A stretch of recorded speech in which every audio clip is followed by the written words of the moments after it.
Supreme court ने पत्रकार सिद्दीक कप्पन को किसी तरह की राहत देने से इनकार कर दिया है। हाथरस मामले के दौरान सामूहिक बलात्कार कांड की रिपोर्टिंग के लिए जा रहे केरल के एक पत्रकार सिद्दीक कप्पन और उनके साथ 3 और लोगों को उत्तर प्रदेश पुलिस ने बीच रास्ते में ही रोक लिया और उन्हें हिरासत में ले लिया था। उसके कुछ ही घंटों बाद उन्हें जेल में डाल दिया गया और उन पर अनलॉफुल एक्टिविटीज़ प्रिवेंशन एक्ट लगा दिया गया था। इसके अलावा धारा 153 ए, 295 ए, 124 ए और IT एक्ट की कई धाराओं में भी मामला दर्ज करके जेल में डाल दिया गया था। गिरफ्तार लोगों में से सिद्दीक कप्पन केरला के एक अखबार के पत्रकार हैं। उनकी गिरफ्तारी के बाद केरला वर्किंग जर्नलिस्ट एसोसिएशन ने भी PM नरेंद्र मोदी और उत्तर प्रदेश के मुख्यमंत्री योगी आदित्यनाथ को खत लिखा, लेकिन जब इसके बाद भी कोई सुनवाई नहीं हुई तो एसोसिएशन ने सुप्रीम कोर्ट में याचिका लगाई, जिस पर सुनवाई करते हुए सुप्रीम कोर्ट ने उत्तर प्रदेश सरकार को नोटिस जारी करके 20 नवंबर तक जवाब दाखिल करने के लिए कहा है। वरिष्ठ वकील कपिल सिब्बल इस मामले में कप्पन की पैरवी कर रहे हैं। उन्होंने कहा कि कप्पन को जमानत मिल जानी चाहिए क्योंकि वो 5 अक्टूबर से ही जेल में हैं। उन पर साफ आरोप नहीं लगाए गए हैं और FIR में इसका जिक्र नहीं है।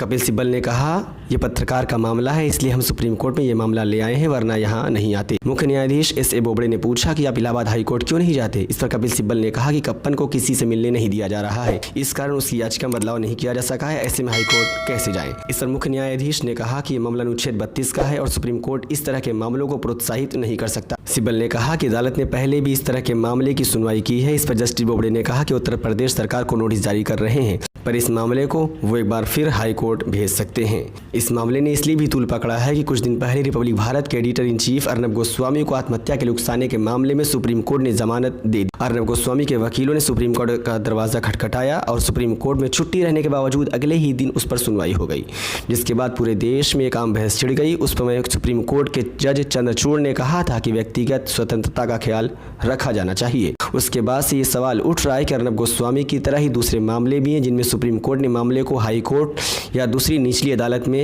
भेज दिया है। सुप्रीम कोर्ट बार एसोसिएशन के अध्यक्ष दुष्यंत दवे ने कोर्ट के महासचिव को पत्र लिखकर अर्नब गोस्वामी की रिहाई की याचिका पर तुरंत सुनवाई किए जाने को लेकर विरोध जताया था। दुष्यंत दवे ने पत्र में लिखा था कि सुप्रीम कोर्ट की रजिस्ट्री ने कोरोना महामारी के दौरान भेदभावपूर्ण ढंग से मामलों को सुनवाई के लिए लिस्ट किया है। उन्होंने लिखा है, एक और जहां हजारों लोग हैं उनके मामलों की सुनवाई न होने के कारण वह जेलों में पड़े हैं, वहीं दूसरी ओर एक प्रभावशाली व्यक्ति की याचिका को एक ही दिन में सुनवाई के लिए लिस्ट कर लिया गया।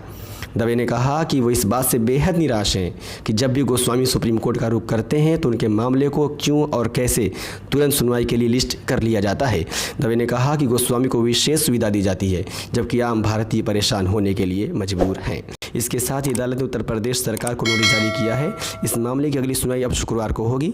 मुख्य न्यायाधीश SA बोबड़े ने कहा कि हम सुप्रीम कोर्ट इस मामले को एक बार फिर हाई कोर्ट में भेजने पर विचार कर रहा है। Bureau report, daily Hindustan.